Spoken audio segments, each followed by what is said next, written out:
সরকার থেকে এখন পর্যন্ত কোনো ঘোষণা না এলেও পে স্কেল আংশিক বাস্তবায়নের পথে আরও এক ধাপ এগিয়েছে সরকার।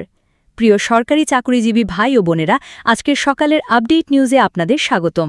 যারা আমাদের চ্যানেলে নতুন তারা এখনই চ্যানেলটি সাবস্ক্রাইব করুন, আর হ্যাঁ, অবশ্যই কমেন্ট করে জানাবেন আপনারা কে কোন জেলা থেকে আমাদের ভিডিওটি দেখছেন। তবে চলুন কথা না বাড়িয়ে আজকের সর্বশেষ সংবাদটি জেনে নিন।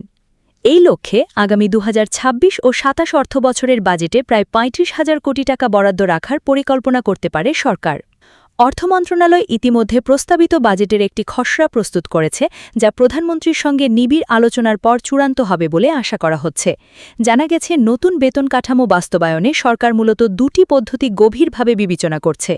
একটি হল 3 ধাপে বাস্তবায়ন পরিকল্পনা এবং অন্যটি হল পরবর্তী 2 বছরে ধাপে ধাপে বেতন বাড়ানো। সরকারের শীর্ষ মহল চাইছে এমন একটি পদ্ধতি গ্রহণ করতে যাতে রাষ্ট্রীয় কোষাগারের উপর হঠাৎ করে অতিরিক্ত চাপ না পড়ে এবং একই সাথে বাজারে মূল্যস্ফীতির বিরূপ প্রভাব নিয়ন্ত্রণ করা সম্ভব হয়।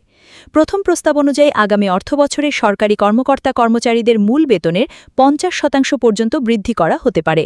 সরকারের নীতি নির্ধারকরা মনে করছেন, মূল বেতন অর্ধেক বাড়ালে কর্মচারীদের তাৎক্ষণিক আর্থিক সংকট কিছুটা হলেও লাঘব হবে। পরবর্তী বছরে বাকি অংশ সমন্বয় করা হবে, আর বাড়ি ভাড়া এবং অন্যান্য ভাতা তৃতীয় বছরে 2 ধাপে কার্যকর করার চিন্তা করা হচ্ছে। এই ধাপে ধাপে বাস্তবায়নের মূল লক্ষ্য হল বিশাল অঙ্কের অর্থের যোগান নিশ্চিত করা। সরকারি হিসেব অনুযায়ী নবম পে স্কেল পুরোপুরি বাস্তবায়নে অতিরিক্ত প্রায় 1,06,000 কোটি টাকা প্রয়োজন হবে। এর মধ্যে প্রায় 80,000 কোটি টাকা ব্যয় হবে শুধুমাত্র কর্মকর্তা-কর্মচারীদের বেতন বৃদ্ধিতে। বাকি অর্থ ব্যয় হবে পেনশনভোগী এবং এমপিওভুক্ত শিক্ষক কর্মচারীদের জন্য।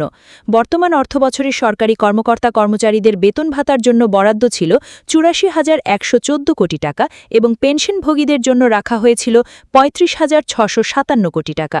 নতুন কাঠামো বাস্তবায়িত হলে এই বরাদ্দের পরিমাণ উল্লেখযোগ্য হারে বৃদ্ধি পাবে, যা আগামী বাজেটের একটি বড় অংশ দখল করে নেবে। এর আগে নবম পে কমিশন চলতি বছর থেকে আংশিকভাবে নতুন পে স্কেল বাস্তবায়নের সুপারিশ করেছিল। সেই অনুযায়ী অন্তর্বর্তীকালীন সরকার প্রায় 30,000 কোটি টাকা বরাদ্দও রেখেছিল।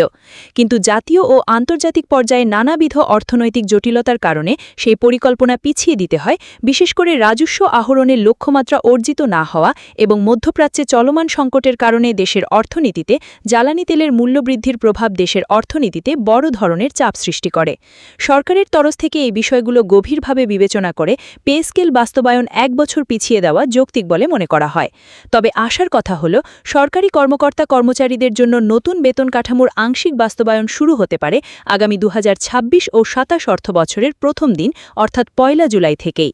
এই দিনটির জন্য প্রজাতন্ত্রের লক্ষ লক্ষ কর্মচারী অধীর আগ্রহে অপেক্ষা করছেন। নবম পে কমিশনের সুপারিশ অনুযায়ী নতুন বেতন কাঠামোতে আগের মতোই 20টি গ্রেড বহাল থাকবে বলে ধারণা করা হচ্ছে। তবে বেতনের অঙ্কে বড় ধরনের পরিবর্তন আনা হয়েছে। এতে সর্বনিম্ন বেতন 8,250 টাকা থেকে বাড়িয়ে 1,20,000 টাকা করার প্রস্তাব করা হয়েছে। এই পরিবর্তনটি সবচেয়ে বেশি স্বস্তি বয়ে আনবে 11 থেকে 20তম গ্রেডের কর্মচারীদের জন্য, যারা বর্তমান দুর্মূল্যের বাজারে সবচেয়ে বেশি মানবেতর জীবনযাপন করছেন। অন্যদিকে সর্বোচ্চ বেতন 78,000 টাকা থেকে বাড়িয়ে 1,06,000 টাকার প্রস্তাব করা হয়েছে। অষ্টম বেতন কমিশনের প্রায় 1 যুগ পর 2025 সালের 27 জুলাই সরকার 23 সদস্যের নবম জাতীয় বেতন কমিশন গঠন করে। দীর্ঘ সময় পর এই কমিশন গঠন সরকারি চাকরিজীবীদের মাঝে ব্যাপক উৎসাহের সৃষ্টি করেছিল। সেই সময় প্রতিবেদন গ্রহণ করে সন্তোষ প্রকাশ করেন অধ্যাপক মোহাম্মদ ইউনুস। তিনি তখন বেতন কমিশনের সুপারিশকে বলেছিলেন, এটি একটি মস্ত বড় কাজ, যার জন্য মানুষ বহুদিন ধরে অপেক্ষা করছিল। তার এই মন্তব্য প্রমাণ করে যে বিষয়টি শুধু প্রশাসনিক নয়, বরং এটি একটি জাতীয় গুরুত্বপূর্ণ ইস্যু। এবার শুধু কর্মরত কর্মচারীদের জন্যই নয়, বরং পেনশনভোগীদের ক্ষেত্রেও যুগান্তকারী ও বড় পরিবর্তনের সুপারিশ করা হয়েছে। যারা সরকারি চাকরি থেকে অবসর নিয়েছেন, তারা জীবনের শেষ ভাগে এসে চিকিৎসা এবং অন্যান্য খরচের চাপে দিশেহারা হয়ে পড়েন। তাদের কথা বিবেচনা করে মাসে 20,000 টাকার কম পেনশন পেলে তা প্রায় 100% বাড়ানোর প্রস্তাব করা হয়েছে। এটি বাস্তবায়িত হলে নিম্নস্তরের পেনশনভোগীদের জীবনযাত্রায় ব্যাপক ইতিবাচক পরিবর্তন আসবে। যাদের 20 থেকে 40,000 টাকার পেনশন, তাদের ক্ষেত্রে বৃদ্ধি হতে পারে 75 ৭৫% পর্যন্ত, আর ৪০,০০০ টাকার বেশি পেনশনের ক্ষেত্রে বাড়তে পারে ৫৫% পর্যন্ত। এই আনুপাতিক বৃদ্ধির কারণ হল নিম্ন আয়ের মানুষদের আর্থিক সুরক্ষা বেশি নিশ্চিত করা। সেই সাথে বয়স্কদের চিকিৎসার ক্রমবর্ধমান ব্যয়ের কথা মাথায় রেখে ৭৫ বছরের বেশি বয়সী পেনশনভোগীদের জন্য ১০,০০০ টাকা চিকিৎসা ভাতার প্রস্তাব রয়েছে। ৫৫ থেকে ৭৪ বছর বয়সীদের জন্য ৮,০০০ টাকা এবং ৫৫ বছরের কম বয়সীদের জন্য ৫,০০০ টাকা চিকিৎসা ভাতার প্রস্তাবও রয়েছে। স্বাস্থ্য খাতে বর্তমানে যে পরিমাণ খরচ বৃদ্ধি পেয়েছে, তাতে এই চিকিৎসা ভাতা প্রবীণ নাগরিকদের জন্য একটি বড় ধরনের মানসিক এবং আর্থিক প্রশান্তি বয়ে আনবে।